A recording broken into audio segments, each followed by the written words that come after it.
¿Se debate algo más que qué comer en el mundo de hoy? ¿Hay acaso algo que no ocurra entre desayunos y almuerzos, entre sopas y tallarines, entre fastos y desechos? Todo pasa finalmente por la cocina. Y a ella volvemos siempre con nuestras dietas y nuestras hambres de muchas cosas, hurgando en las sobras o solazándose en el derroche. La comida es la síntesis de una civilización y lo que resta de ella. Esto nos trae un poco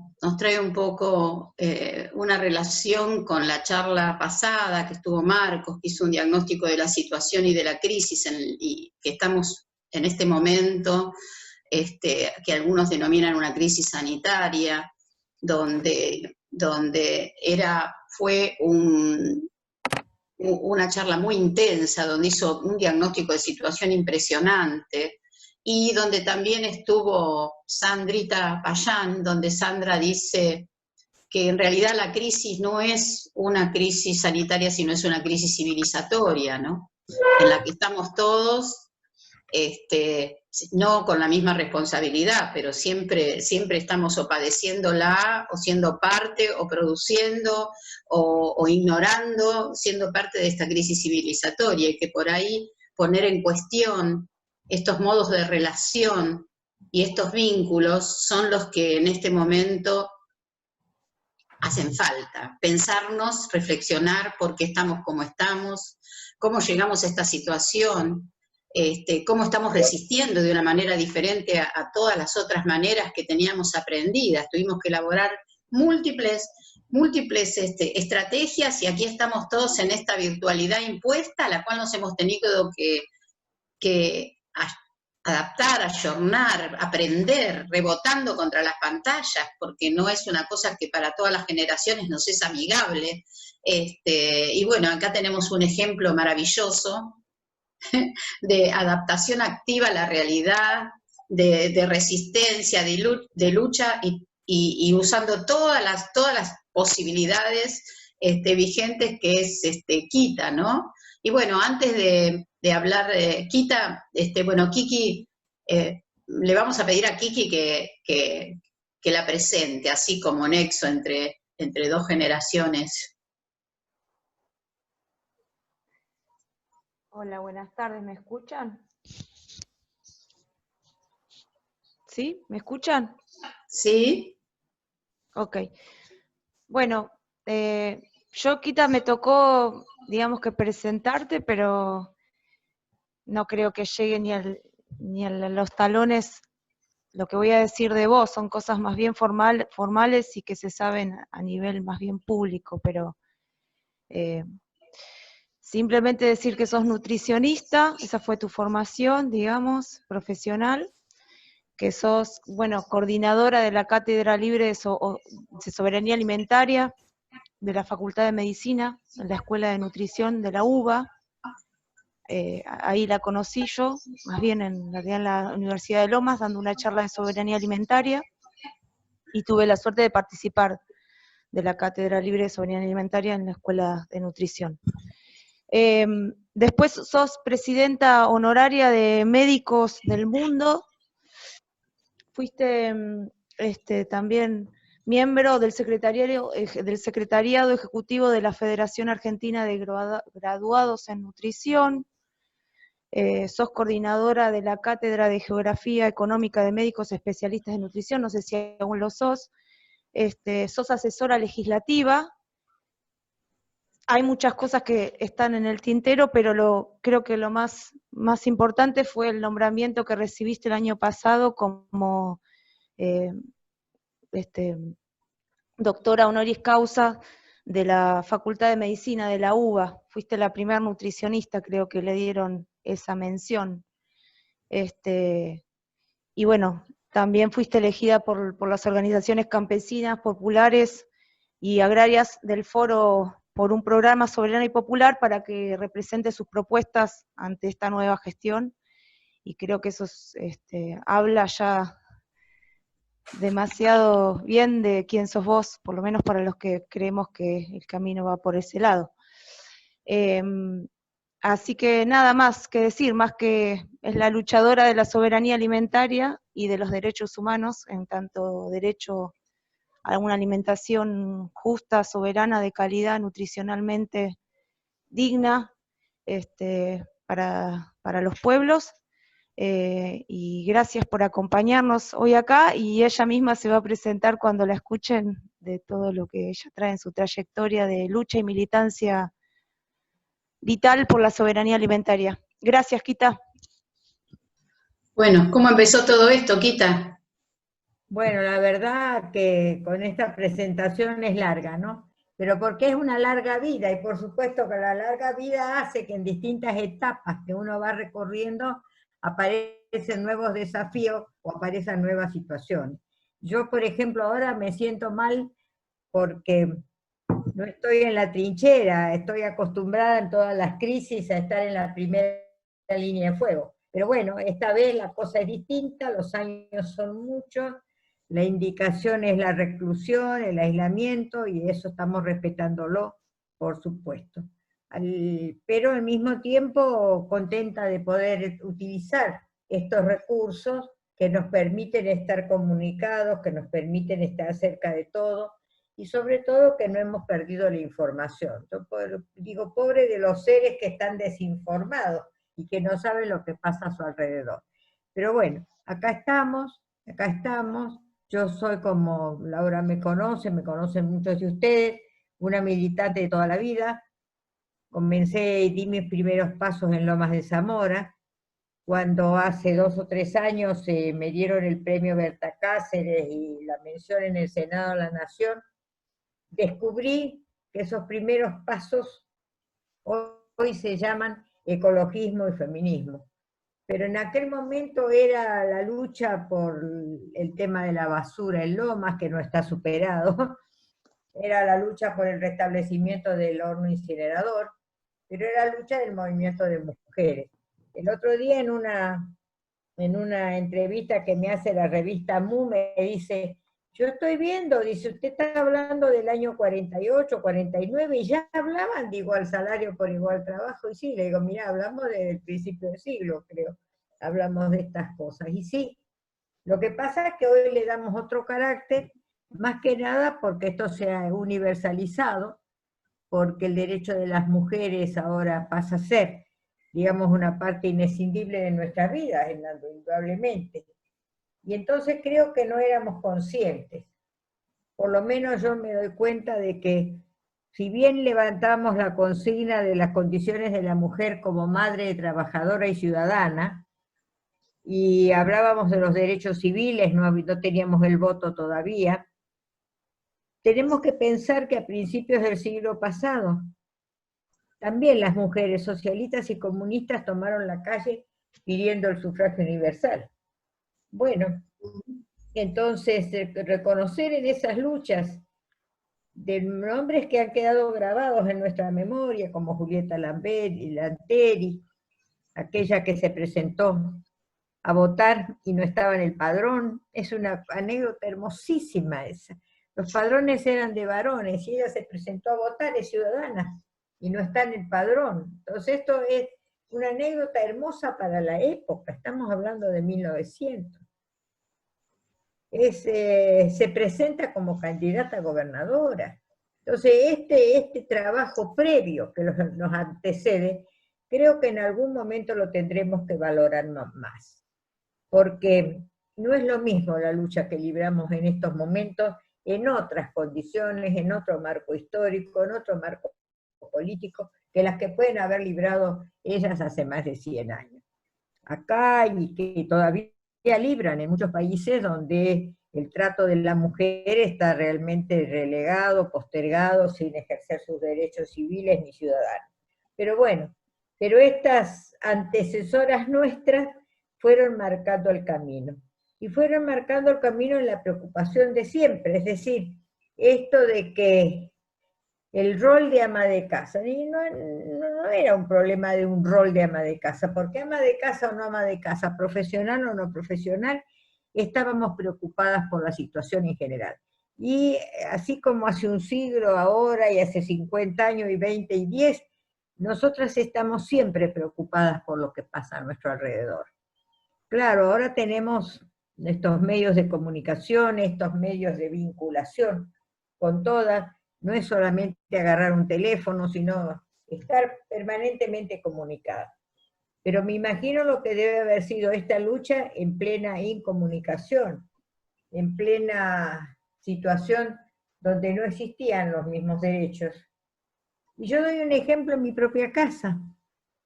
Yo soy Miriam Gorbán, pero en realidad yo soy Miriam Kurganov, de Claro. Gorbán, porque claro, cuando yo me casé en el año 51,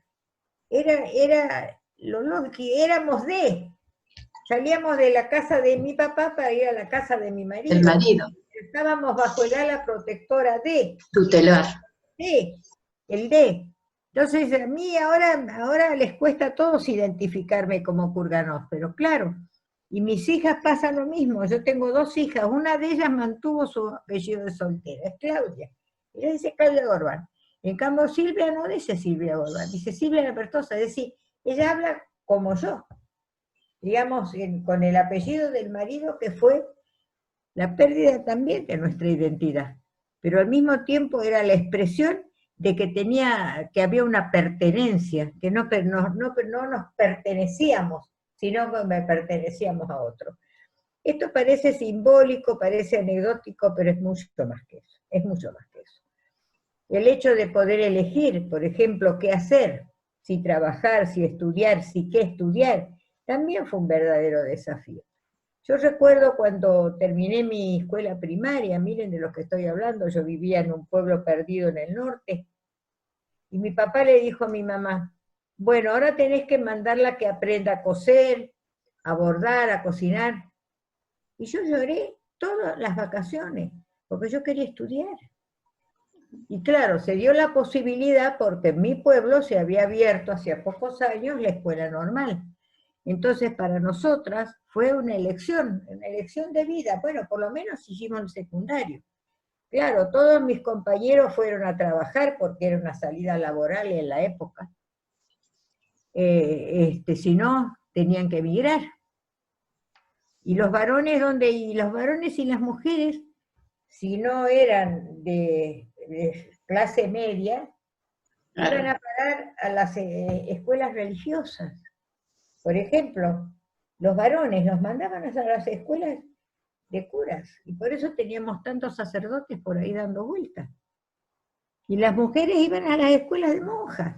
¿Y a dónde? Y a Santa Fe, porque Buenos Aires ya era más lejos y más caro, para Santiago del Estero, pero nos íbamos del pueblo, y muchas no volvían, o volvían en otras condiciones. Por eso la aparición de la escuela normal fue una alternativa de formación, por un lado, de alternativa laboral por el otro, y de otro proyecto de futuro en los hechos, porque la participación en el secundario, encima tuvimos la suerte de tener profesores de muy buen nivel, que hubo que importarlos.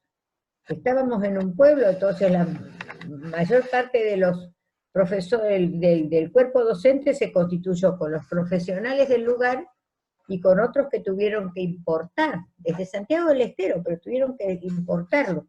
Entonces esa formación del secundario tiene mucho que ver entonces y ahora mismo, porque nos orienta en la verdadera vocación, porque nos da una amplitud de miras diferente.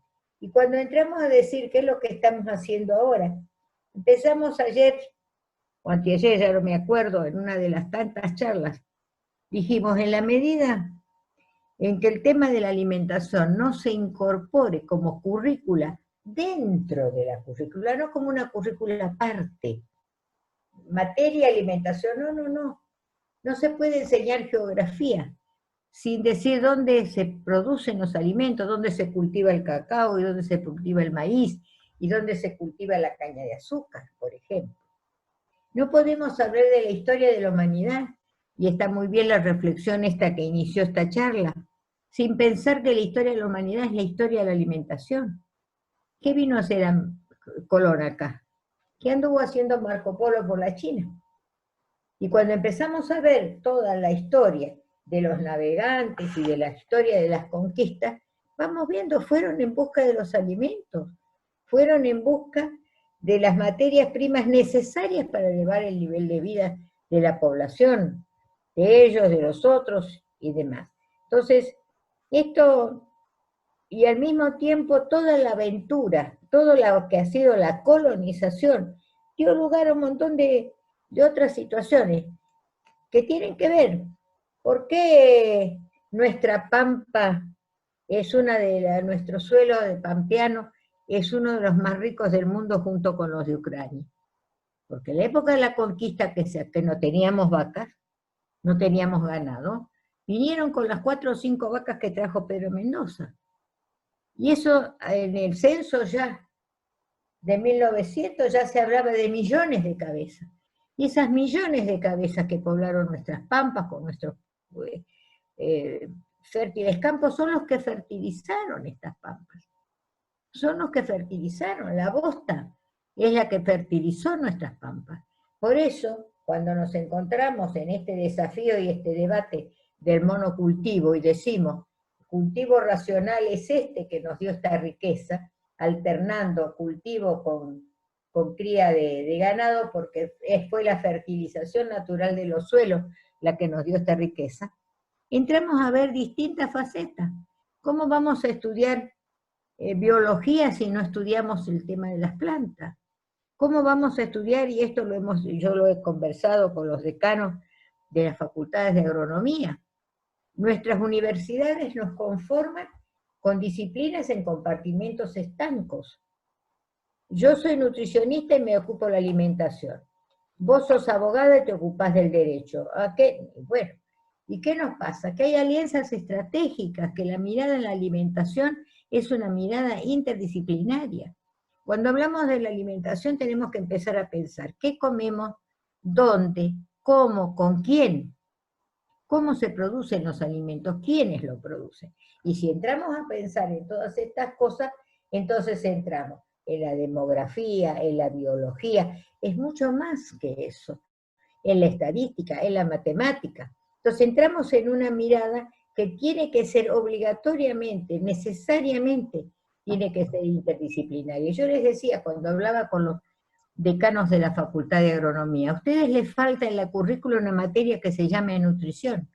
Y a nosotros en nuestra carrera, pese a que la mía la tenía, en la UBA la tuvimos, en otras no, necesitamos una materia que diga producción de alimentos.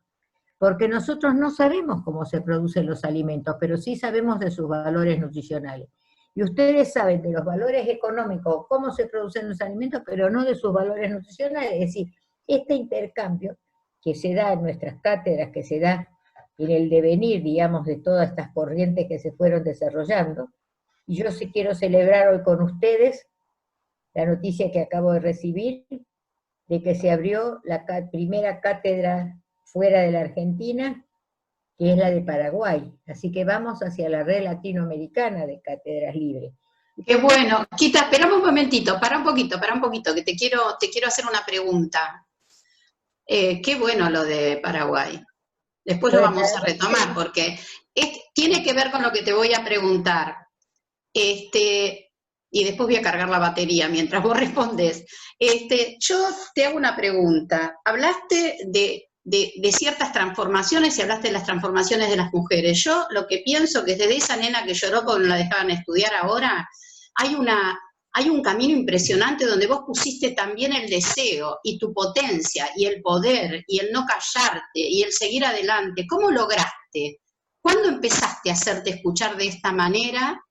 ¿Cuándo pudiste y cómo de eso se relaciona con las cátedras? Eso te quería preguntar. Yo creo que desde el espíritu que uno lleva de rebeldía encima, el de no aceptar formalmente el discurso único, te ayuda. Yo me acuerdo cuando, primero quiero decirles, yo era muy chica cuando entré al secundario, como fui muy chica cuando entré a estudiar de dietista. Yo me recibí de maestra a los 15 años, me recibí de maestra y al mes cumplí los 16. Entonces, también tenía una diferencia, en el primer año secundario se entraba con 13 años en esa época, era obligatorio. Y como era obligatorio y yo no los tenía, porque tenía 11, mis padres falsificaron el acta de nacimiento para que yo pudiera ingresar al secundario.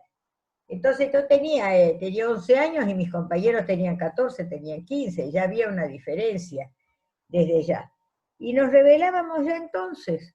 ¿Por qué? Porque no estábamos de acuerdo con tal o cual profesor, no estábamos de acuerdo con tal o cual cosa y la discutíamos. Por supuesto que era un clima muy democrático, era un clima de debate, de interés. Yo tuve grandes profesores, uno de ellos, que es el que más recuerdo con cariño, que fue el hermano de Homero Mansi, acuérdense que Homero Mansi era de mi pueblo, don Luis Manzioni, que fue profesor de historia, que nos daba clases magistrales de historia, pero que cuando llegaba el examen bimestral, que era escrito, nos ponía los temas en el pizarrón, se ponía a leer la prensa y decía copien chicos. Y después cómo había que evaluar el copien chicos. Y él evaluaba de una forma muy sencilla, sobre la base del razonamiento. Si vos copiabas con puntos y comas, te decía, no, esto no vale, no tiene creatividad, no tiene pensamiento propio. Es decir, este tipo de cosas ayuda a formar la personalidad de un niño cuando está en esas etapas precisamente formativas. Y después viene el debate. Yo ingreso a la militancia política a los 16, 17 años. Entonces, a lo largo de toda mi carrera, yo soy una militante. Y entonces me encontré en el 96, cuando estuve en la Cumbre de la Alimentación con la gente de la Vía Campesina, que también son militantes políticos. Rafael Alegría, que es de Honduras y que es el fundador de Vía Campesina, hoy está exilado, está clandestino. Y él ha luchado en las situaciones que ha pasado Honduras, ha sido uno de los luchadores que ha sufrido cárcel, persecución, no sé si está exilado, si está preso, en este momento no sé cómo está. Pero bueno, donde se une el tema específico que uno lleva con la praxis política. Porque en realidad yo fue lo que me di cuenta, no lo había tomado como tal hasta ese momento. Y cuando estuve en la cumbre y discutiendo con ellos en el mano a mano, aprendí eso, que el enfoque de la alimentación era un enfoque que había que mirarlo desde el prisma político y no de otra manera. Porque buena, mala, regular o peor, variable, no variable, va a depender de las condiciones estructurales de cada país, de cada situación, de las situaciones climáticas, de las situaciones geográficas, de la situación de disponibilidad de los regímenes políticos. Por eso cuando hablamos de soberanía alimentaria, no lo concebimos como un hecho aislado, sino que hablamos de la soberanía alimentaria basada en la soberanía económica, política, en la justicia social. Si no, no hay soberanía alimentaria. Yo le decía a nuestro presidente que por el hecho de, a través de lo de Vicentín, levantó esta terminología y la hizo tan pública que hoy es tema de debate en todos lados. No hay soberanía alimentaria mientras no cambiemos el sistema productivo. No hay soberanía alimentaria si no hay acceso a la tierra, si no se deja de fumigar, si no hay alimentos sanos y baratos para todos.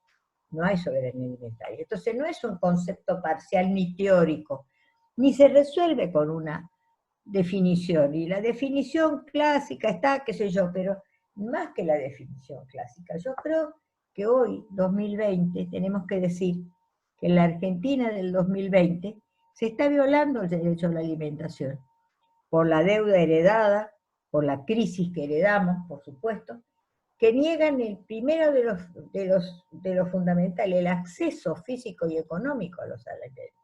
Los alimentos son cada vez más caros y no deja de sufrir los impactos de la inflación.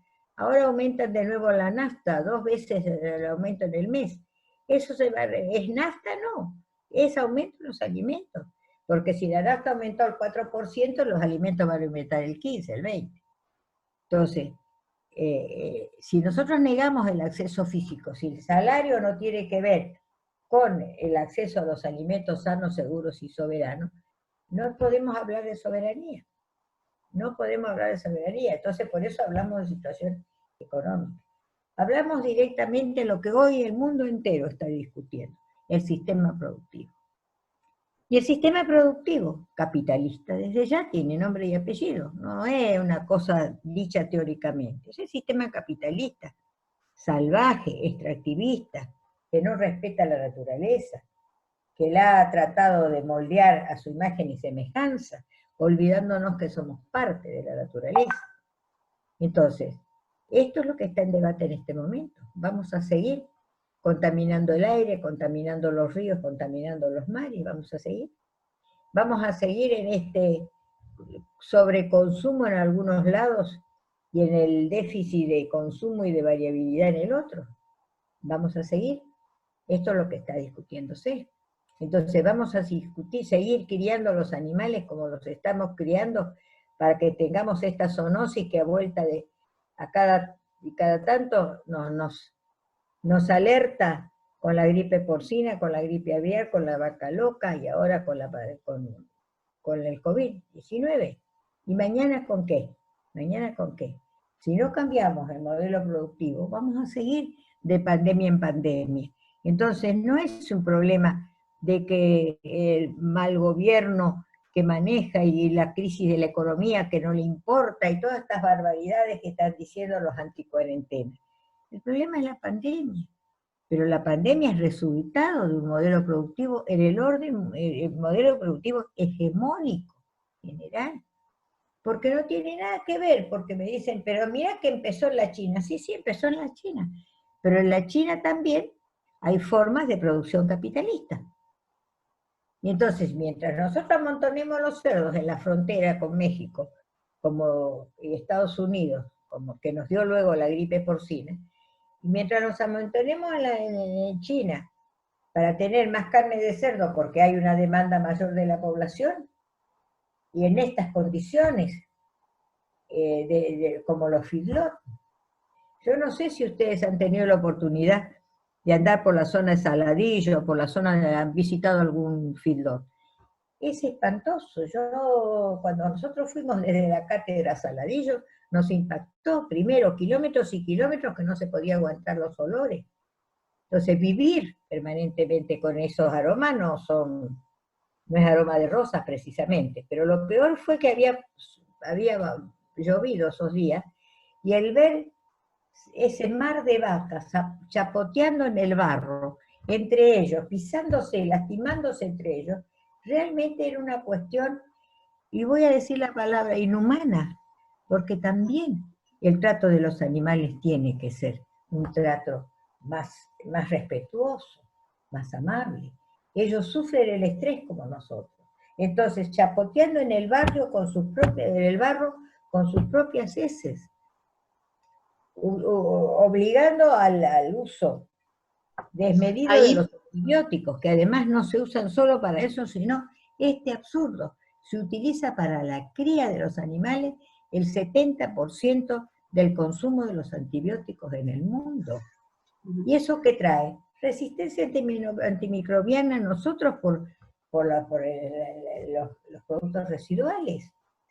Y entonces ya los científicos no saben cuál imagen más o qué amplio espectro van a encontrar para encontrar los antibióticos necesarios para curar o resolver tal o cual infección.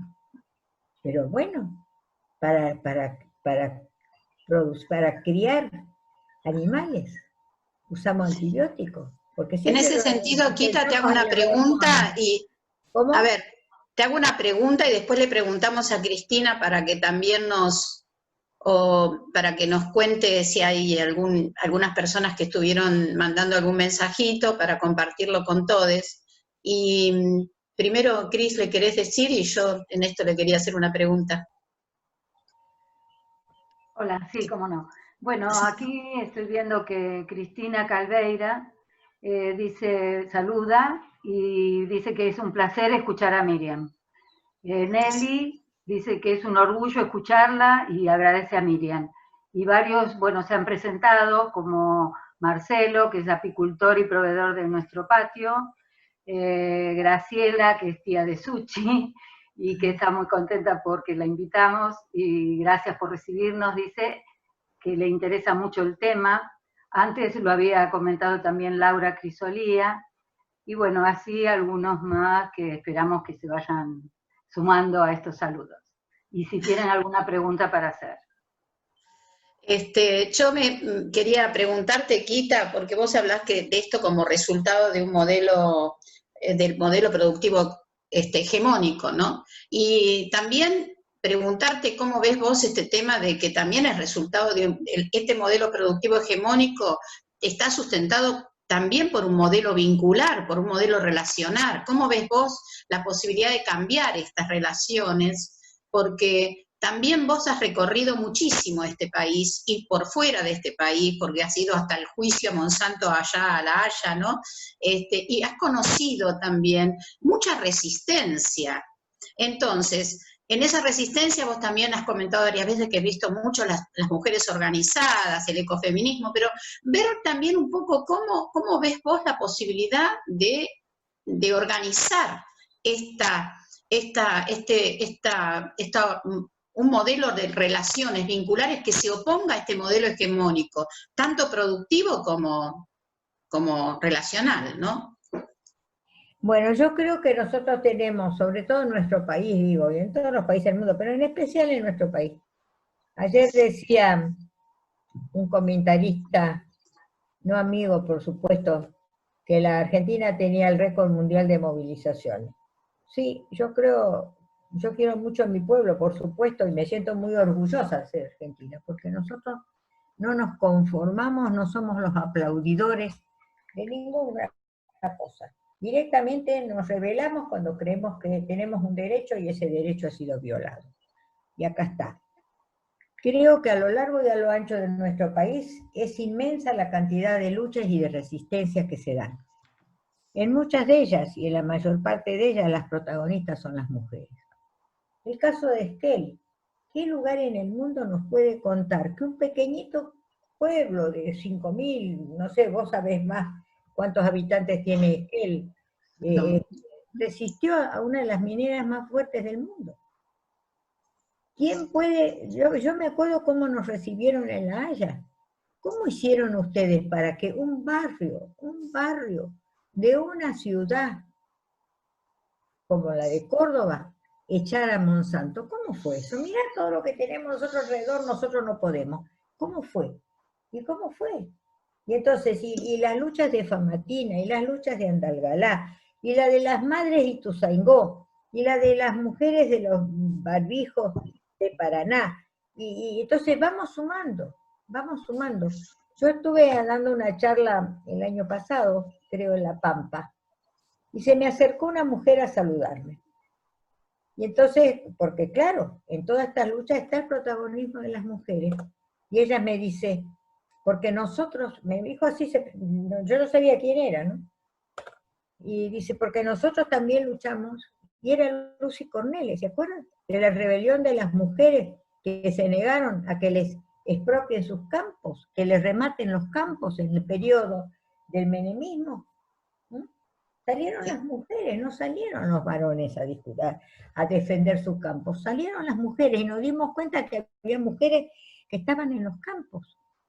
Yo cuando empecé a manejar esta historia, y a conocerla, escuchaba todo el tema de las mujeres y de las mujeres en la lucha campesina. Decía, no, pero esto es Centroamérica, hay más mujeres, esto no es en la Argentina, no se da, y no es cierto.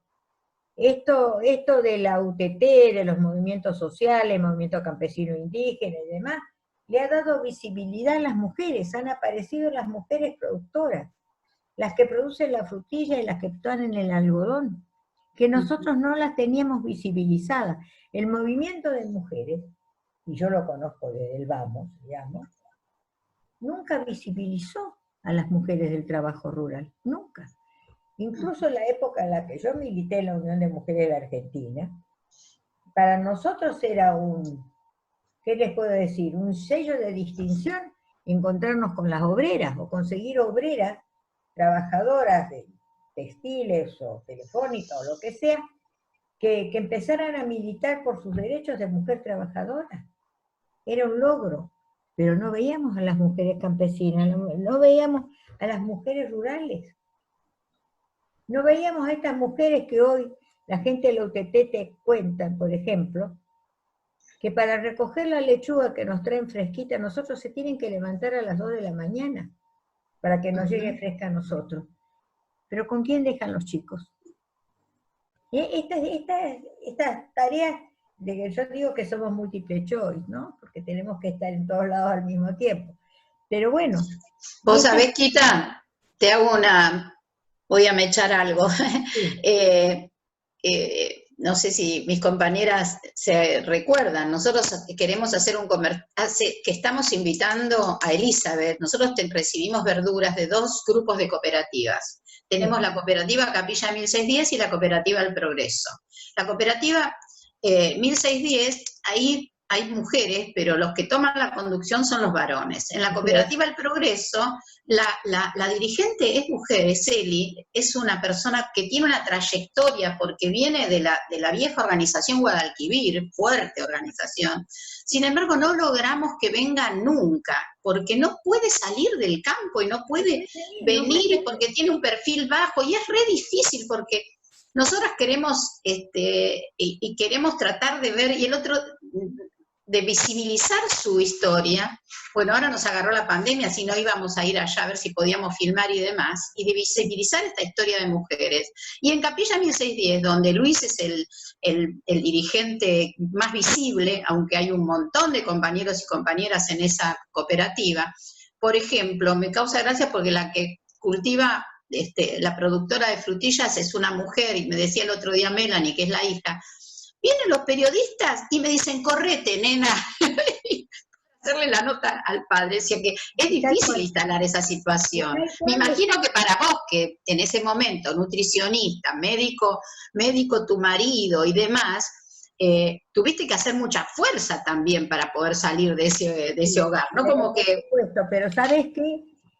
¿Sabes qué? Yo tuve la gran suerte, y eso yo creo que también ayudó muchísimo, a tener un gran compañero que me estimuló.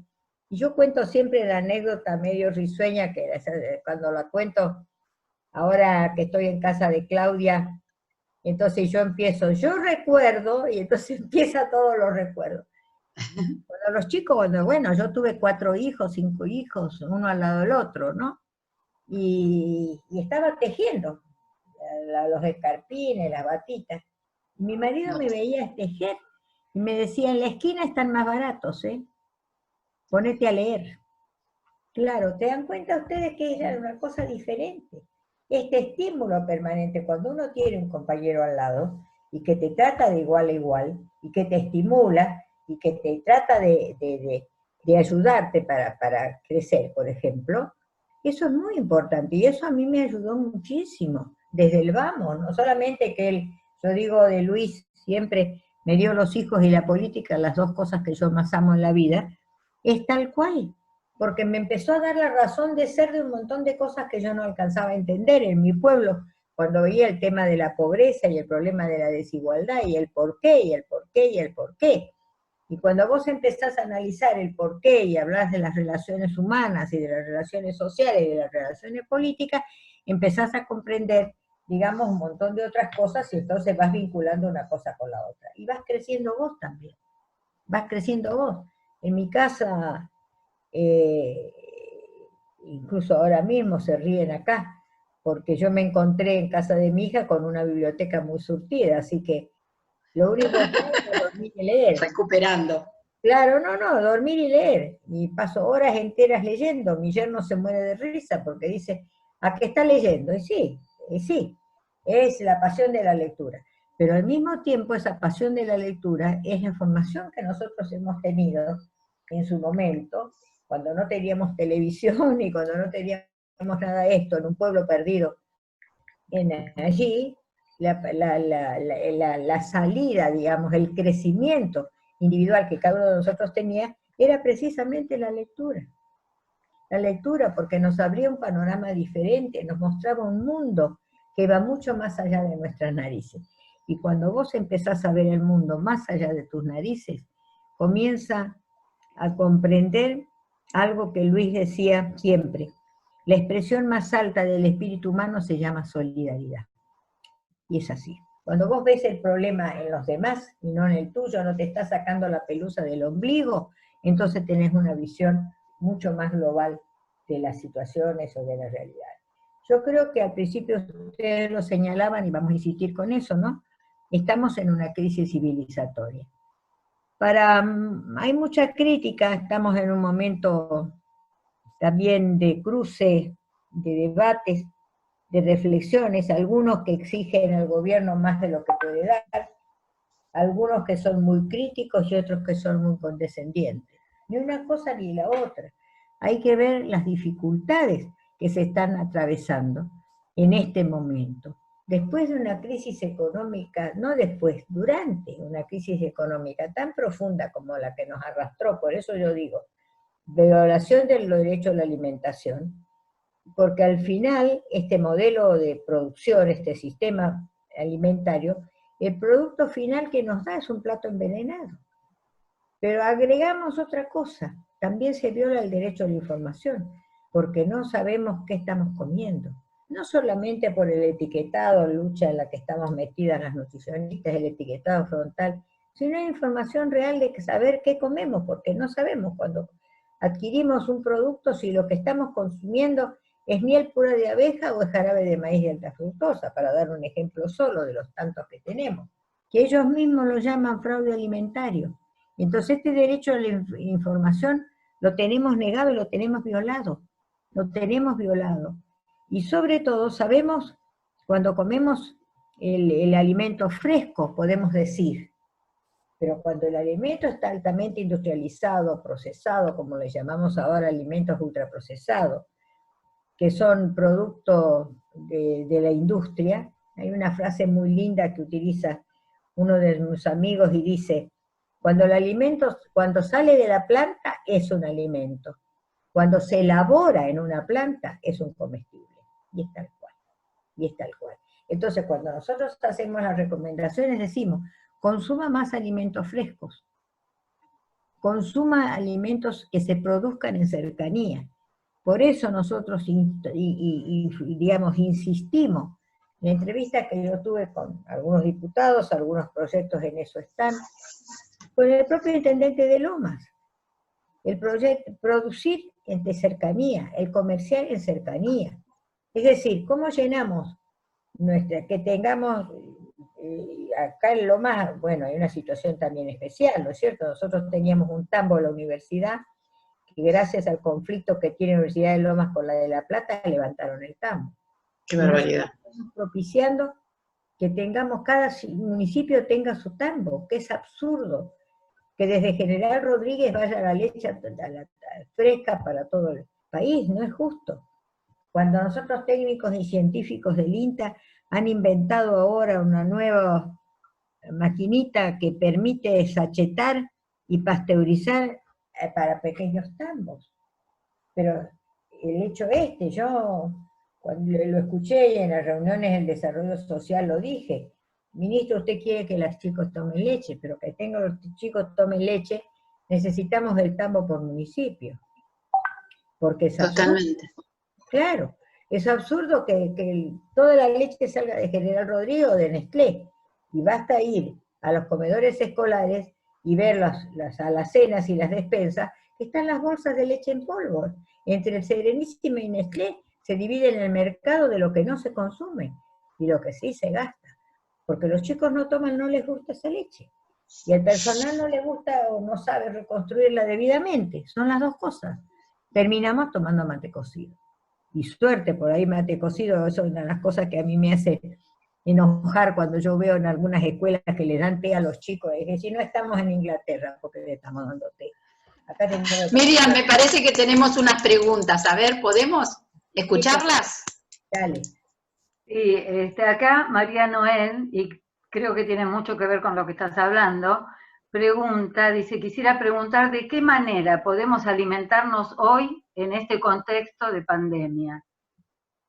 Bueno, yo creo que vamos a insistir en esto que estamos diciendo, hay que consumir más alimentos frescos, sobre todo más verduras y frutas, con una contradicción que tenemos que no es conocida sobre mucho, que lo han hecho de la investigación mis colegas. nosotros recomendamos 5 porciones de verduras y frutas frescas por día, ¿no es cierto? Si esta recomendación se cumpliera, no alcanzaría, no habría disponibilidad de alimentos frescos para toda la población argentina. Absurdo, mientras sobra la soja que dicen de que sirve para 400 millones de personas, que no son personas. Los 400 millones son animales y son automóviles también, es una disputa con sus estómagos. Pero lo que tenemos es eso. Nosotros tenemos una guía alimentaria argentina que dice que hay que consumir verduras y frutas frescas y que hay que consumir proteínas de origen animal, que no se enojen conmigo los veganos y los vegetarianos que consumen leche y huevo no es el problema es la falta de proteínas de origen animal, que es la que nos da la fortaleza, que nos previene de las anemias, que forman nuestra masa muscular. Pero que la alimentación tiene que ser completa, un poco de todo, pero sobre todo cada vez que vamos a un supermercado, compremos lo demás pero no los alimentos, crucémonos de vereda. Vayamos más a la verdulería del barrio, a la carnicería del barrio, al comercio de cercanía. Y por eso nuestra recomendación en este momento a nivel de políticas públicas es fomentar que cada municipio sea que sea autónomo, que es lo que llamamos la autosuficiencia alimentaria, le llamamos nosotros. Es decir, que Lomas de Zamora tiene que tener su matadero como lo tuvo, Cerrito al fondo, tiene que tener su tambo para proveer la leche a todas, hasta el casi 1 millón que ya somos, y estar circundado por huertas, esos cinturones verdes, hay proyectos para eso, los cinturones verdes que rodean porque no tiene por qué, esto que, bueno, de Fabricio Varela acá, de La Plata acá es una cosa, pero una cosa es cuando vos vas, como me pasó a mí, a Choel, y le pregunto a las mujeres, ¿y ustedes consumen fruta? Y estaba en Río Negro, ¿no? Zona frutera. Me dice, no, doña, dice, porque acá el camión que viene de Buenos Aires viene cada 15 días y la fruta sale cara y mala. Entonces, no es fruta la que se consume solamente la que se compra en la verdulería, parecería que sí. Cuando nosotros tenemos regiones de nuestro país donde la mora, la palta, la tuna, el mango, la granada, los higos, están en el patio de las casas y no los consumimos, parecería que eso no es fruta. La fruta es la manzana, la naranja, la banana, y para contar, y no. Yo recuerdo siempre, y todas mis charlas digo lo mismo, en Formosa, la charla que tuve en Formosa, con el Colegio Nutricionista y con toda la Cámara de Diputados ahí sentados, que me relatan de que una tonelada de mango por día se tira en Mendoza, en Formosa, perdón. Entonces me sorprendí. ¿Cómo llega una tonelada? Y yo pregunto, acá estaban las nutricionistas, acá están los docentes, ¿y no se les ocurrió hacer jugo de mango? ¿No se les ocurrió hacer mermelada de mango? ¿No se les ocurrió hacer chutney? ¿Qué sé yo? Todo lo que podía hacer. En Australia hasta creo que esas frutas se utilizan en el desarrollo de la industria cosmetológica. Bueno, resulta que la Costa del Sol se ha enriquecido en las últimas décadas, entre otras cosas por el mano de obra esclava de los africanos que tienen, ¿no? Pero más que nada produciendo mango y palta. Y ustedes van al NEA y al NOA, y la palta les cae sobre la cabeza o se la comen los loros. Y no es un alimento. Y acá tenemos déficit a 2 puntas, déficit de comunicación. ¿Dónde están los mensajes que te dicen la palta es un alimento que tiene tales y cuales valores nutricionales? Consúmala y prepárela de tal o cual manera. Prepárela de esta manera o de la otra o de la otra. Bueno, eso no está. Todos los mensajes dentro de las políticas públicas, y uno hablando con los legisladores y los ministros lo insiste en esto, metan mano en la regulación de la publicidad, de los alimentos y de los medicamentos. Fíjense en ustedes.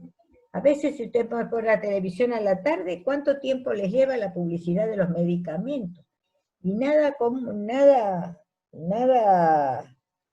gratuito, porque ahora salió la publicidad de un medicamento para curar la diarrea de los chicos.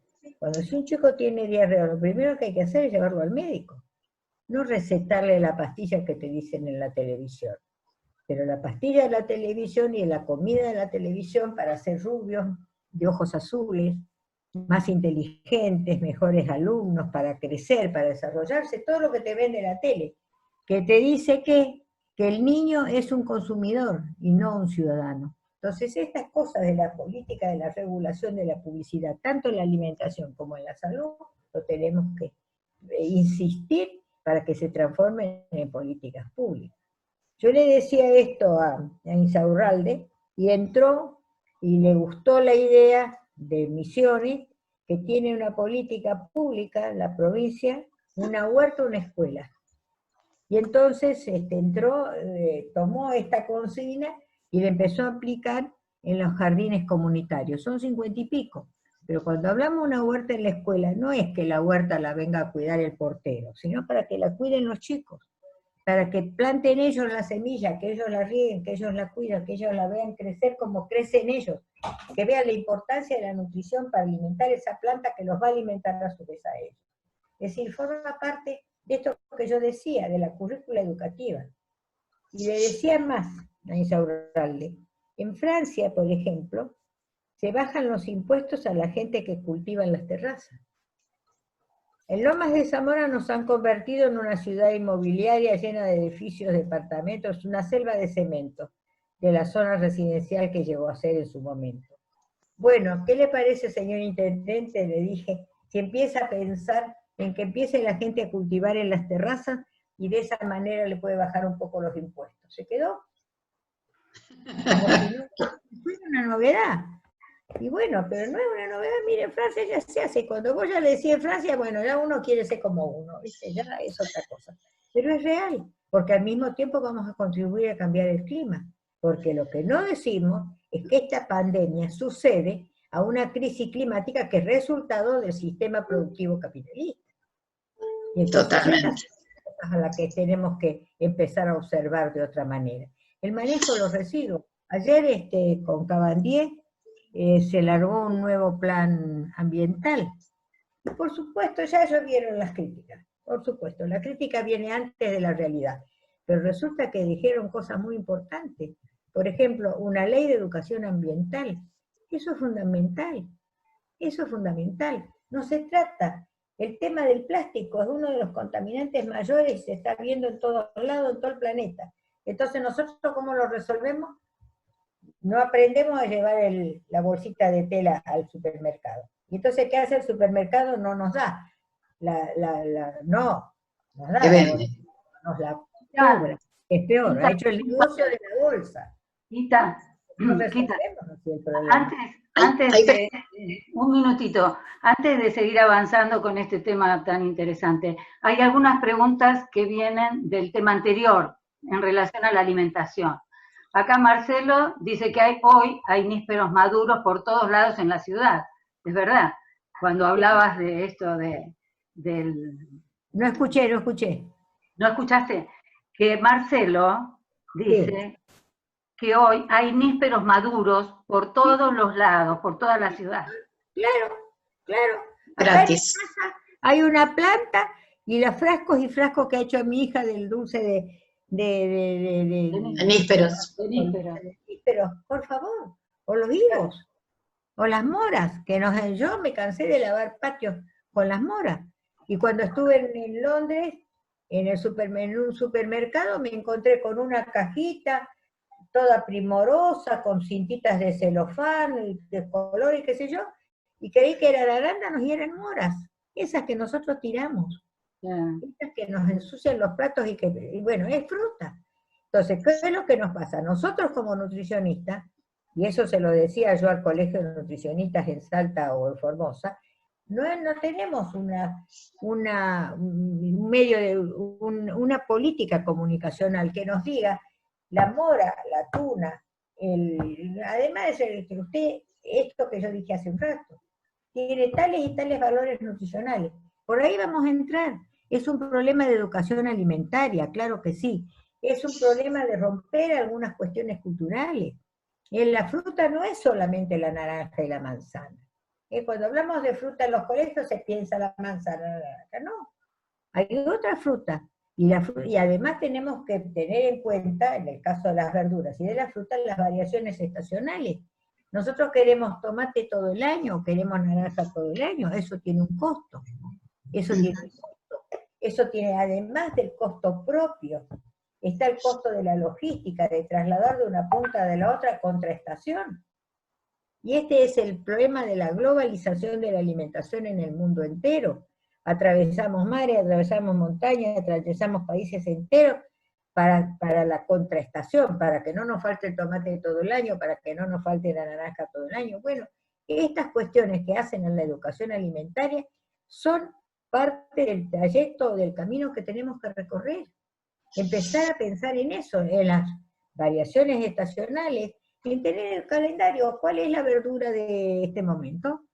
¿Cuál es la fruta de este momento? Nosotros tenemos fruta de verano y tenemos fruta de invierno. Hay más preguntas, Quita, a ver. Una, bueno, que después la va a hacer Alita seguramente. Pero, por ejemplo, Mariano Álvarez dice que el consumo diario de leche en adultos ¿es realmente beneficioso para la salud? Pregunta. ¿O es mejor no consumir en la adultez? Yo creo que te trata todo de la armonía y del equilibrio. No es el aporte de calcio que da la leche y sus derivados, el queso sobre todo, es inestimable. Hay otros alimentos que tienen calcio, claro que sí.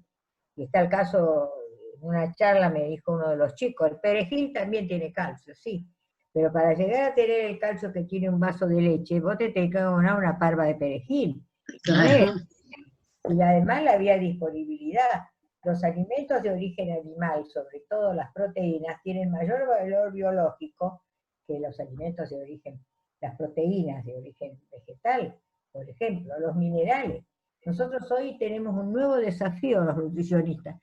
Nosotros nos manejamos mucho con las tablas de composición química, pero resulta que ahora hay una serie de trabajos que están demostrando que de acuerdo al modelo productivo, estos alimentos tendrán o no esos valores nutricionales. Y ya está demostrado la pérdida que tienen, sobre todo en calcio, hierro, en zinc, en minerales y en vitaminas fundamentales, de acuerdo a qué modelo productivo se refiere. Nosotras cuando hacemos la anamnesia alimentaria, ahora ya tenemos que preguntar, ¿y dónde compran las verduras? ¿Y quién las produce? ¿Y a dónde? Entonces, este tipo de cosas empezamos a saber ahora, pero porque están apareciendo tablas de composición químicas nuevas, que nos están mostrando la pérdida de nutrientes. Acuérdense, ustedes no se acuerdan porque son jóvenes, pero yo sí, la propaganda del Popeye con la espinaca. Bueno, la espinaca ha perdido su valor de hierro de acuerdo al modelo con el que se produce. Entonces ya no es la propaganda de consumir espinaca para tener más músculo, no. No es así. Entonces estas son las cosas a las que nos tenemos que atener y que van cambiando y son parte de esto que decimos de una conducta alimentaria. Primero, la primera medida, escape de los paquetes, escape de las cajitas de colores, de que aunque sea Messi se lo recomiende o Maradona se lo recomiende, no lo consuma, no. Vaya a los alimentos frescos. Esto es lo más importante. Y volver a la cocina, esta es la otra cuestión. Volver a la cocina ya no es la cocina de nuestras abuelas, que cocinaban a carbón, con un esfuerzo gigantesco. La lavada de ollas nomás. Eso era toda una aventura. Con hoy los electrodomésticos que tenemos que nos alivian enormemente toda la tarea. Pero vayamos y volvamos a preparaciones simples, y no hace falta una cosa, no vamos a hacer la comida gourmet, pero un asado, una comida a la plancha, un simple guiso, un simple guisado, o una simple comida al horno, a la plancha, con una ensalada, no cuesta absolutamente nada hacerla. Y entonces, porque este es el otro paquete que nos han cargado las mujeres. No, las mujeres ahora trabajan, no tienen tiempo a cocinar. ¿Qué es lo no tener tiempo para cocinar? ¿Para cocinar qué? ¿Cocinar qué? No estoy diciendo que vamos a hacer la pasta frola, la torta de manzana, qué sé yo, el lomo al stroganoff. Estoy diciendo las preparaciones sencillas, que incluso la mujer que trabaja, está muchas horas fuera, la puede planificar. En un fin de semana puede hacer la preparación, lavar todas las verduras y tenerlas limpias y preparadas en la heladera y en cualquier... Y los varones también, Quita, y los varones también. Por supuesto que sí, yo digo porque nos han cargado a nosotras, que se ha dejado de cocinar porque las mujeres trabajan ahora y no tienen tiempo. No, sí, no es la tarea de todos, pero no es que lleve tiempo la cocina, lleva tanto tiempo como lleva lo demás, y se ha simplificado hoy con el desarrollo científico-técnico, se ha simplificado enormemente todo eso, por favor, si solamente ver cómo hacemos hoy una mayonesa, lo más simple, tenemos la batidora eléctrica, y si no la tenemos, ¿cuánto nos lleva? Yo tuve una charla con las mujeres de los comedores escolares, y decían, bueno, hacemos el flan para los chicos, y hacemos el flan en polvo. Saquemos los tiempos, manejamos tiempo y manejamos precio, pero manejamos valor nutricional. Pero si mezclar 6 huevos, una taza de azúcar y 1 litro de leche, se hace en 5 minutos. Y el resto trabaja el horno, 40 minutos para hacerlo al baño María. ¿Cuánto tarda en hacer el polvo ese?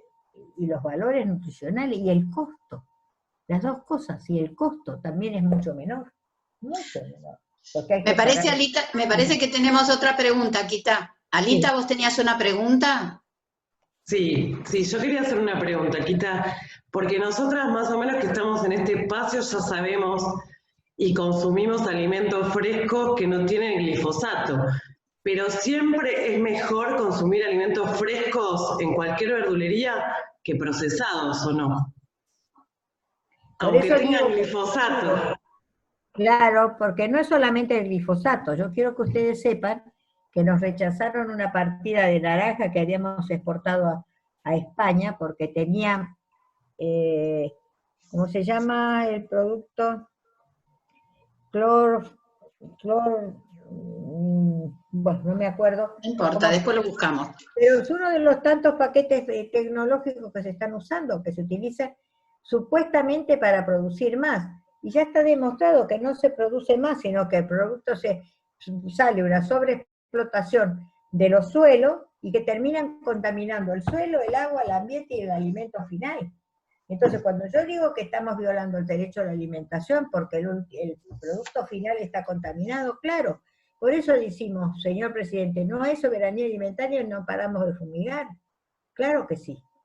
Yo sé que están controlando un poco más ahora, que hay cambios en el mercado central, sé que se está controlando un poco más, ojalá esté funcionando como funcionó en su momento el laboratorio, ojalá se puedan decomisar los alimentos para que además los productores tienen que reaprender a cultivar sin venenos, tienen que reaprender, porque les vendieron el paquete a ellos también de que no había otra forma de producir, que no había otra forma de lograr mayor rendimiento de los suelos, y no es cierto.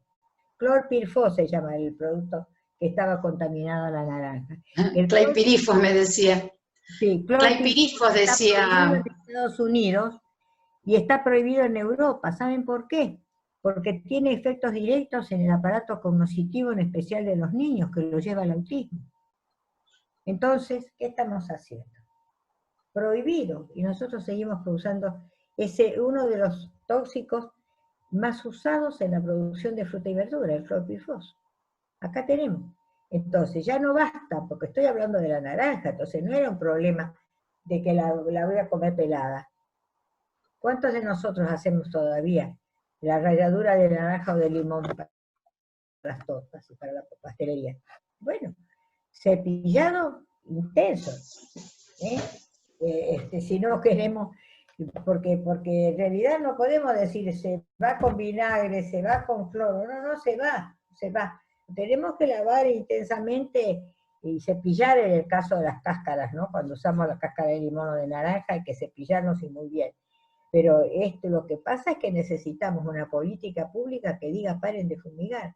Y en eso está Leo Grosso con un proyecto, hay un proyecto, no un proyecto, ya se alargó el programa en la provincia de Buenos Aires. Son pasos que aparentemente son tímidos, pero que son estructurales importantes. Se llama alimentos bonaerenses, apoyo a la agroecología y apertura. Hay una tarjeta campo que se llama para la apertura a los créditos a los pequeños productores sin interés en el Banco Provincia. Bueno, estas son las políticas públicas que nosotros necesitamos desarrollar. Estas son. Yo las escuchaba hoy hablar de las cooperativas. Tenemos que ir a la forma de producción cooperativa. Están ya funcionando en Varela, en La Plata, están funcionando formas cooperativas, pero necesitamos más. Entre paréntesis les cuento y traten de buscarlo en la página del INAE, el homenaje que se hizo ayer a Mario Cafiero fue realmente emocionante. Yo creo que hemos tenido una gran pérdida ahí, y el homenaje que ayer se le hizo, que lo coordinó Pino Solana, fue realmente emocionante. Bueno, tenemos políticas públicas nuevas. La Dirección de Agroecología va en este sentido, Nacional de Agroecología, es una medida revolucionaria. La formación del INAE, dándole otro sentido y una orientación como empezó a dárselo Mario, y que estoy seguro que los continúan y lo van a continuar van a seguir con su mística, y con su preocupación, y con su fundamentación teórica. Entonces estos son pasos que tenemos que apoyar entre todos y que tenemos que impulsar, independiente de que tengamos tropiezos, independiente de que en el medio también hay política errada, sí, claro que sí, pero valoremos también lo que se está logrando. Tenemos más preguntas, pues se nos está terminando el tiempo, así que vamos a ir aprovechando un poco esta concurrencia tan maravillosa que tenemos aquí, que tiene inquietudes que compartir o cosas para decir. Bueno, acá Ricardo está preguntando cómo podemos lograr llevar adelante estas luchas cuando la agenda diaria la manejan las multinacionales desde los medios de comunicación. Bueno, esto es una de las cosas que yo quería decir al principio. Nosotros estamos regados de luchas en todo el país, y cada vez es más la gente que se suma a esta filosofía. Lo que nos falta y el déficit que tenemos es la falta de articulación y de consolidación de nuestras luchas. Si nosotros dijéramos, hagamos una marcha de los pueblos fumigados, les puedo decir de que eso sería enorme, si arranca desde Salta y viene desde la Patagonia y nos juntamos en la Plaza de Mayo. Pero nos falta la forma de coordinar y de articular nuestras luchas, por supuesto. El poder hegemónico acá, es el poder económico, y es muy, muy poderoso, claro que sí. Pero tenemos la contraofensiva y vamos avanzando, porque avanzamos en el sentido de que por primera vez un ministro no se disfraza de planta y se metió en el incendio y en los humedales. Y entonces sale esta política que salió ayer o anteayer, reciclado de basura, apoyar la agroecología, política para apagar los incendios y ley de educación ambiental. No es pequeña cosa. Vamos, pero si nosotros vamos a lo más importante es que en el conjunto de la sociedad tome conciencia de esto. Cuando nosotros hablamos de la necesidad del acceso a la tierra y la reforma agraria que tanta histeria les produjo a algunos y ataques de caspa, es una necesidad, pero no es un problema a los campesinos. Eso va a ser posible en la medida que todos nosotros sepamos que es una de las alternativas y la salida a la crisis. Pero si toda la sociedad no tiene conciencia de esta situación, no hay cambios. ¿Cuándo se producen acá los cambios? ¿Cuándo salen o entran en la agenda pública? Cuando se convierten en un reclamo popular. Yo siempre señalo, cuando fue el gobierno kirchnerista anterior, aparece el tema del matrimonio igualitario. No estaba en ningún programa ni en ninguna agenda, pero hubo un colectivo que luchó con objetivos claros, que se movilizó y que lo logró. Bueno, esto es lo que nos pasa a nosotros. Si nosotros esto no tenemos en cuenta, que el problema de la alimentación está en nuestras manos, en una exigencia permanente, queremos alimentos sanos, queremos alimentos seguros, queremos alimentos baratos, El tema de la inflación es un problema muy grave en nuestro país, pero es resultado de una concentración monopólica, transnacionalizada y especulativa del tema de los alimentos. Acá hay especulación.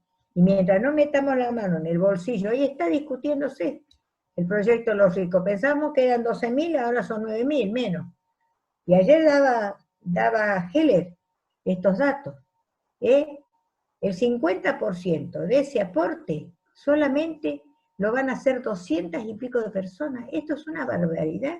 Esta concentración monopólica de riqueza, que se está luchando en nuestro país, sí, pero en todas partes del mundo. Y acá están haciendo el escandalete, porque además es por única vez para resolver problemas sanitarios, se dice. En Alemania es el 10%, y es el 1%, no sé cuánto. En Alemania es el 10% y siempre, en forma permanente. Entonces, los alemanes pueden, nosotros no. Bueno, el tema es un problema de desarrollo de nuestra conciencia social, de tenerlo hecho en las plataformas públicas, de tenerlos como banderas de lucha, para que esto sea cada vez más consciente y que sea más poderoso. No llegamos a determinado punto si no tenemos conciencia solidaria, conciencia entre todos, de que esto es una necesidad. Entonces, bueno. Quita, te hago una pregunta con respecto a esto y con respecto a lo que nombraste tantas veces con el derecho al acceso a la tierra y demás, que mañana está el desalojo de la toma de tierras de Guernica. Estamos preocupadas. Es el derecho a la vivienda. Es el derecho a la vivienda y la solidaridad hay que ejercerla. Hay que verla, por favor. Entonces, muy bien, los vamos a desalojar y ¿a dónde los vamos a mandar? A ver. Entonces, la política pública tiene que ser completa. Si los vamos a sacar de acá porque es más preferible la cancha de qué era, de tenis o no sé qué diablos, de un country privado, bueno, ¿qué territorio acá sobra tierra? Pero ¿cuál se le asignamos? ¿Qué crédito le damos para que esta gente pueda tener derecho a la vivienda? Esto es un derecho. Yo, que vengo de un pueblo perdido, recuerdo de chica, nosotros decíamos que era la aristocracia obrera, los ferroviarios, tenían 2 o 3 cosas. Por ejemplo, teníamos el banco hipotecario, y todo el mundo, yo lloraba en mi casa, mis padres eran comerciantes y nosotros alquilábamos la casa. Y yo decía, ¿por qué el ferroviario tiene la casa propia y nosotros no? Yo lloraba por eso, porque lo teníamos que mudar a cada rato. ¿Por qué no? Bueno, pero para eso están los créditos tienen que ser de bajo interés, a largo plazo, los 30 años que tuvo el banco hipotecario, pero que se transformó en un negocio especulativo, porque acá la especulación es con la tierra, y es con la vivienda. ¿En qué país del mundo se habla en la moneda que no es propia para valorar una propiedad? Acá hablamos en dólares y nuestra moneda es el peso. Vean los avisos de las propiedades en Brasil o en Uruguay, no hablan de dólares, hablan de la moneda del lugar. Y estoy hablando de América, no estoy hablando del resto de los países. Entonces, estas son las cosas que son políticas públicas que vamos a tener que ir cambiando. Y el tema de Guernica es un tema, no es Guernica solo, son unos cuantos, pero ahora es el de Guernica, que es el miércoles, ¿no? Mañana. Sí, es mañana y... Son 2.500 familias. Y estamos preocupadas porque las familias parece que están decididas a quedarse ahí. Y por supuesto. Entonces, si no, que le den otra tierra. Acuérdense cómo fue en la época del Toto la lucha de la Sarita. Sí. Todos solanos son tierras tomadas. Sarita. Todo Bunge son tierras tomadas. Por favor. Totalmente. Pero, totalmente. por favor. Upa.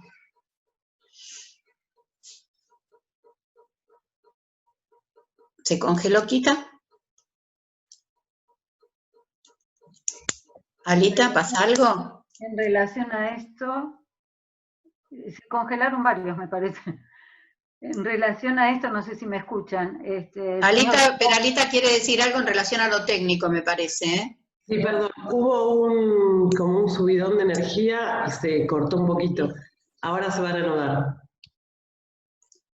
Y Miriam me parece que quedó ahí, ¿eh? Habría que comunicarse con ella para que salga y vuelva a entrar, Ali. Miriam Suchi también me parece que está congelada. A ver, ya Miriam salió, ¿no? Hay que decirle que vuelva a entrar. ¿Te comunicas vos, Ali? Dale. De paso, mientras tanto, podemos agradecer. Ahí está llamándome. Espera que la atiendo. Espera que la atiendo. Hola. Hola, Quita.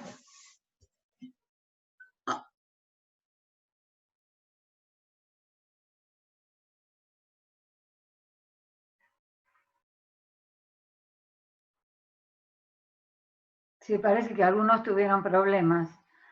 A varios, dice, se nos chispoteó la luz. Sí, porque no fue de mi casa, fue como un corte general. Sí, ¿no? Por momentos. Ahora, sí, porque se cortó la luz un poquito. Ahora hasta que se reactive va a tardar un ratito. Para los demás, yo sigo conectada. Claro. Ahora me están pidiendo ingresar. Bueno, estas cosas pueden pasar. Por ahí podemos ver si alguno de los compañeros que están aquí presentes quiere presentarse, decir una palabra mientras la esperamos a Quita, comentar alguna pequeña cosa. No sé si hay alguien que tenga ganas de expresar algo, podemos compartir. Nelly. Sí, Nelly Dale. se transformó en Nélida, disculpen, me quedé sin la batería y bueno, Dale. Qué valioso en estos tiempos escucharla a Miriam, ella es un faro, ¿no es cierto? Y es tan clara, les agradezco profundamente realmente que hayan organizado esto. Me llegó la invitación a través de Sermoglio, no de Cecilia, sino de Mariana, y nada, me encanta la propuesta y bueno, espero seguir participando de alguna de otras de sus charlas. Bueno, muchísimas gracias. Esto recién empieza, así que queremos seguir encontrando. Nos extrañamos tanto en el patio que nos queremos seguir encontrando y bueno, estamos haciendo también talleres y demás. Había alguien que había preguntado cómo podían, no sé quién de las compañeras que están hoy acá presentes, que había preguntado cómo podía acceder, creo que Mónica, cómo podía acceder a los alimentos frescos libres de agrotóxicos. Bueno, los nodos de consumo responsable, como el Patio de las Rosas, tenemos un nodo hace 4 años, un nodo de consumo responsable, de distribución, recibimos de las cooperativas que mencionamos anteriormente, tanto de Capilla 1610 como la Cooperativa de Productores del Progreso, recibimos verduras y frutas frescas sin agrotóxicos. Y pueden comunicarse con nosotras y les pasamos un contacto para agregarlos al grupo. Tenemos una página por la cual se pueden informar, hacer los pedidos, y también no solamente a nosotras. Este nodo que nació, el nodo nuestro que nació acá en un PH, con 10 personas, 10 familias organizadas, ahora se transformó en 4 nodos, porque hay nodos en Lomas Oeste, que ahora está cerrado por un problema de COVID, pero próximamente va a volver a abrir, Temperley, Adrogué, Mármol, bueno, están por abrirse un nodo en Lavallol, o sea que, y nosotros tenemos más de 200 personas organizadas en nuestro nodo. Y no solamente ya abrimos a otros productores que hemos conocido, porque esto de conocerla Quita, a Miriam, Quita para nosotros ha sido así como una apertura de cabeza total, y ella es muy generosa aparte. Todos los contactos que tiene te los brinda, todo el conocimiento que tiene lo brinda, y es maravilloso porque nos hemos conectado a partir de eso con otros productores, nos ha abierto la cabeza para buscar productores del interior del país. Por ejemplo, tenemos del aceite de oliva, tenemos los quesitos y dulces de leche de cabra, de productores que han salido de Agrarias de Lomas, de la Universidad de Agrarias de Lomas. Así que estamos en una red bastante interesante, a la cual la compartimos porque somos muy felices de ser parte de esto. Entonces, todos aquellos que quieran y que estén acá y que quieran un contacto para sumarse, nosotros, ya sea nuestro nodo o cualquiera de los nodos así, nosotros articulamos con la Universidad de Quilmes, con una red que se llama Mercado Territorial, y a través de ellos se llega hay como, ¿cuántos nodos, Kiki? Vos te acordabas el otro día, no sé si está Kiki todavía por acá, pero creo que son... No, más de 60, 65, 80 ahora habrían llegado, creo, con la pandemia. Claro, 80 nodos, o sea que somos muchas personas organizadas. 80%. Y termina siendo el nodo, no solamente de abastecimiento de alimentos, sino que termina siendo una red solidaria, comunitaria, de vinculación hermosa. Es decir, realmente es maravilloso. En el grupo de WhatsApp que tenemos en el nodo, aparte de ser sumamente respetuosos en la época en donde decimos esta semana nadie diga nada porque estamos de pedido, nadie dice nada. Pero ¿alguien necesita algo? El otro día fue así, es automático. Kiki, ¿qué era lo que preguntaste el otro día? Porque me dijiste, ya estoy recibiendo. O una compañera que dijo, una señora mayor que se mudó a tal, necesita un juego de sábana de 2 plazas. Aparecieron no sé cuánto en 20 minutos. Es una cosa, es una circulación de bienes, de bienes en todo sentido entre nosotros, ¿no? Tiene que ver mucho con este tema de la política de cuidado. Perdón, ¿voy a interrumpir un poquito, Lauri? Sí, por favor. Quita me mandó un mensaje que ya no se puede conectar, que nos pide disculpas, que evidentemente a ella le sucedió también, que tiene un problema técnico y que no se puede volver a conectar. Eso me mandó a decir por su mensajito recién. Bueno. Así que me dijo que perdonen y que ya la despedimos. Yo le dije que volviera a entrar, pero bueno, me dijo que no está pudiendo. Está bien, la verdad que lo de Kita es maravilloso porque es una mujer encima está media incómoda porque está en la casa de la hija, porque me dice, yo veo que estás en tu casa y tenés tus cuadritos atrás y yo no estoy en mi casa. Es decir, como que también se siente en esta historia de que, bueno, la pandemia la acorraló un poco a una mujer que vivía, ¿cuánto hace, chicas?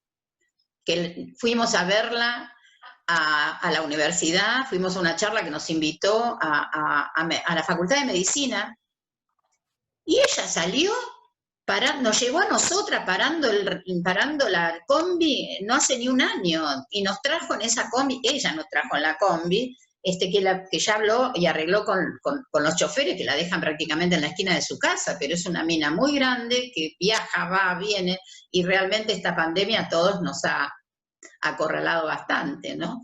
Pero bueno, podemos seguir compartiendo. Cris, no sé si hay más mensajes que hay de varias personas. Por ejemplo, bueno, felicitaciones y gracias, muy buena la charla, dice Susana. Daniel, que es nuestro amigo de un nodo vecino, dice, estoy sin cámara y micrófono, quiero agradecer el espacio de construcción colectiva. Este hermoso momento para activar las huertas frutales y aromáticas en las veredas. Muy bien. Victoria dice, saludos y felicitaciones por todo el trabajo y la charla desde Aluminé, Neuquén. ¿Qué tal? Victoria, qué lindo si pudiera hablar un poquito. Gracias, Victoria. Nélida dice, felicitaciones, no sabía de tantos nodos. Mariana, creo que es Martínez, dice, hermosa charla. Me gustaría llevarle esta información a mis alumnos del secundario de la técnica orientada en alimentos. Armen otra charla, pide. Contigo la vamos a hacer la charla, ¿cómo no? Si alguna quiere tomar la palabra, chicos y chicas y chiques, sí. La gente que preguntó si está satisfecha, quiere seguir preguntando. María Noel, vos, ¿alguna cosa que quieras aportar, María Noel? Cris Lamote también saluda, dice gracias por la charla y el abrazo sororo de siempre. Gracias, Cris.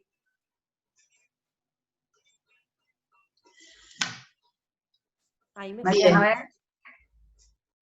¿Me escuchan? Yo recién, no sé si se me escucha, yo recién posteé un pequeño mensaje escuchándola a Kita. Yo soy Carlos de Adrogué. Escuchándola a Kita, sobre todos estos comentarios que ella hacía sobre las variedades de alimentos y la manera de procesarlos y el desconocimiento que teníamos de las posibilidades alimenticias cercanas, no podía sacarme de la cabeza la idea de lo necesario que hubiera sido que... Ay, se cortó. Te silenciaste, Carlitos. A ver ahí. Ahí, dale. Ahí ver. Que aquí está la escuchar a Trota, el ministro de Educación, porque yo creo que esto que ella decía, parecería que, no sé si el único, pero el canal central para vehiculizarlo es la escuela. No hay otra. La escuela como canal para llegar a la familia, porque a cualquier chico que la currícula que le toque en cada grado se le plantea alguna de estas cuestiones, sobre todo si es un chico no demasiado grande, ¿no? Del tercero, del cuarto, del quinto grado, rápidamente va a ir a su casa a plantearle esto a la persona que lo alimenta, a comentarle esto. Y esta es una lucha de Quita, hace rato que está insistiendo con esto, y bueno, supongo que a eso iremos, porque esto es un llamado de atención muy importante. Por ejemplo, nosotros estamos articulando, también desde las comunidades se pueden ir exigiendo, estamos articulando con la escuela primaria que está al lado del patio. Para quien no conocen, estamos ahí en la avenida Almirante Brown o Alsina, la combinación, es decir, estamos a una cuadra de la estación de Lomas y estamos queriendo gestionar, y bueno, Quita también nos está ayudando, haciendo presión por todos lados, un terreno que hay lindero al ferrocarril donde queremos armar una huerta comunitaria para esa comunidad. Una huerta, y la escuela, la directora de la escuela primaria, que consume en nuestro nodo, Claudia Rabasa, que se va a llevar el dulce de Kiki de membrillo, que es fanática del dulce de Kiki de membrillo, ella está en la necesidad. El tema también es que no en todas las escuelas existen muchas posibilidades de acceder a una tierra apta para el cultivo. Hay que hacer un cambio así con tiempo. Laura, yo no me estoy refiriendo ya, que me parece que ya sería pedir demasiado, a que los chicos pudieran tener la experiencia de cultivar, de sembrar, de ver germinar y todo esto, sino simplemente en la currícula que estuviera introducido la idea de la alimentación, de las comidas, de las diferentes comidas, de las variedades, de los alimentos. A ver, yo creo que la manera, que no hay otra manera de entrar, de intentar modificar esto, porque la realidad es que el imperio en esto nos ha ganado de aquí a la China. No hace falta mirar la televisión, basta con ir a un supermercado, sobre todo a mirar las góndolas y las punteras de las góndolas. Se acabó, ahí ya se terminó todo el relato de la pobre Quita, sin ánimo, en lo más mínimo de menospreciarla, pero se acabó ahí. Sí, es un tema pendiente que hay que insistir. Sí, ya me está diciendo Alita que se nos está acabando el tiempo. Me parece, le vamos a hacer llegar tu aporte a Quita para que se siga fortaleciendo en este tema de ver cómo le llega a Trota el mensaje. El tema es que cuando lo convierten en el diseño curricular, después necesitamos otras cabezas que son las que tienen que implementar muchas veces estos programas curriculares, y es otra lucha que hay que dar, permanente. Es de todo. Pero bueno, no sería poca cosa que entrara en el diseño curricular. ¿Entendés? Sí. No sería poca cosa. Cris, ¿tenemos alguna preguntitas más? Ahí vamos. No, bueno, había un comentario de Carlos, justamente, que se había pasado y que yo no lo leí en su momento, que fue en relación a la toma de las tierras, que hablaba de que lo que está faltando es la solidaridad. Solidaridad puso él, mala palabra. Lo que pasa que, bueno, después articular la charla de Quita, cortarla y qué sé yo, medio como que No, quedó... está bien, está bien. ¿Hay alguna otra pregunta más? ¿Alguien quiere comentar algo? Porque ya nos vamos a ir. En 5 minutos vamos a ir cerrando. Hermosa charla, lo felicito de corazón, dice Laura Crisolía. Hermosa Laura. Bueno, María quería preguntar algo, Lau. María, ¿sí? María No. Ahí no sé si se escucha, porque estoy desde el celular y... Se escucha. Estoy improvisando. Pero no, más que nada hacer un comentario que es muy valioso lo que dijo Quita con respecto a relacionar todos los aspectos con la alimentación, que la alimentación no es un hecho aislado, sino que tiene que ver con todas las esferas de la sociedad. Y también, bueno, invitar a que todos nos sentamos parte de esto, ¿no? Que no es un problema de los políticos, de las políticas que haya, de los supermercados, sino que todos somos parte de esto y que depende de nosotros, por eso se habla tanto del consumo responsable y por eso es tan valioso el patio, ¿no? Sí, las dos cosas, políticas públicas y conciencia, solidaridad, intercambio de saberes y de experiencias y todo esto que estamos haciendo, todo es necesario. Por más que parezca pequeño, que uno diga, no voy a cambiar el mundo, bueno, a lo mejor sí. Entonces, no dejar de aportar lo que sea, aunque sea muy chiquitito.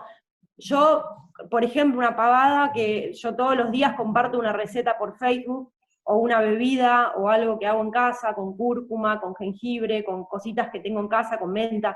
Bueno, son pequeñas cosas, pero siempre hay alguien que se suma, que se contagia de estas ganas de por ahí mejorar un poquito. Eso sería. Sí. ¿Ibas a decir algo, Kiki? Vos estabas hablando en silencio. No. A ver. Hola, ¿ahí sí? Sí, ahí te escuchamos. La importancia que siempre nos enseñó Quita de formar consumidores y consumidoras responsables, pasar de ser un simple consumidor o consumidora de alimentos a ser un ciudadano, en el sentido de saber de cuáles son nuestros derechos, pero también qué elegimos consumir y a quién le compramos y bajo qué forma. Básicamente eso, lo de los mercados de cercanía, el vínculo con la productora, los alimentos frescos, empieza por casa, digamos. Eso es lo mínimo que podemos hacer, me parece. Sí, este tema de mercado de cercanía era una de las preguntas que yo quería reforzarle a Quita, porque es un poco lo que hacemos nosotras, es un mercado de cercanía. El tema de formar una red, saber a quién le compro, el consumo es un hecho político, saber a quién le compramos, qué llevamos a nuestra mesa, quiénes elaboran nuestros alimentos.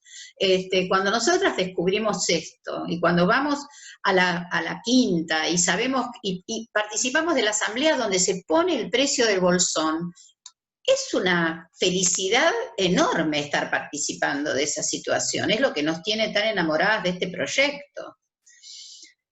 Así que los invitamos a todos. Yo tengo 4 renglones para terminar, pero digan ustedes cómo vamos y si alguien más quiere comentar algo de mis compañeras. Está Andrea por aquí, está Suchi, son compañeras del patio, que están más silenciosas, pero están recontra presentes. Pero no sé si alguna de ustedes quiere comentar algo más. Marcelo, si querés comentar algo antes de cerrar, tenemos así como 30 segundos. Gracias, Lau. Pero mira, tenía muy poquitita batería y bueno, y lo conecté ahora, pero ya es más, de hecho me desconecté ahora a los últimos minutos. Pero bueno, interesante, che. coincido en la mayoría de los conceptos vertidos. Marcelo es el apicultor. Nosotros consumimos, en el nodo se consume la miel de él y en algún momento vamos a tener alguna conversación con estos productores también y productoras. Bueno. Cuando quiera. Bueno, acá... bueno, Cristina va a dar las palabras finales. Y yo quería, antes de que Cristina cierre, leerles un poquitito esto nada más, porque tiene que ver con este pacto, con este encuentro que podemos hacer con esta generación como la de Kita, con nuestra historia, ¿no? Dice, en tiempos de fast food, de excesos y pobreza extrema, de asalto a los graneros y de monótonos paisajes de soja, y donde al ras de los bosques talados pastan reses destinadas a cadenas de hamburguesas. ¿Puede la palabra restablecer pactos con la historia, con aquello que fuimos y de donde venimos? Bueno, este es el intento. Cris. No, simplemente muchísimas gracias a todos por participar y bueno, invitarlos para todas las próximas charlas que hagamos de esta manera. Todos serán bienvenidos. Y difundir esta propuesta. Muchas gracias. La página nueva y ahí están nuestros productores y productoras de página web, Ricardo y Laura, así que los invitamos a que conozcan nuestra página web, que es El Patio de las Rosas, www.elpatiodelasrosas.com, y ahí es donde se va a subir toda la información y está todo lo que se viene haciendo, y bueno, y agradecer de paso también a Ricardo y a Laura que nos tienen una paciencia, una herramienta, nos brindaron increíble. Muchas gracias, muchas gracias. Laura está sin micrófono, pero yo que tengo acá le agradezco. Atticus, recuerden ese nombre. Gracias. Para dar que hablar. Bueno, Dani también, qué suerte que estás. Bueno, gracias a todos. Les dejamos un beso, un abrazo enorme, muchas gracias a todos, a los viejos amigos y a los nuevos. Sí, gracias. Gracias. Hasta luego. Hasta luego. Muchas gracias.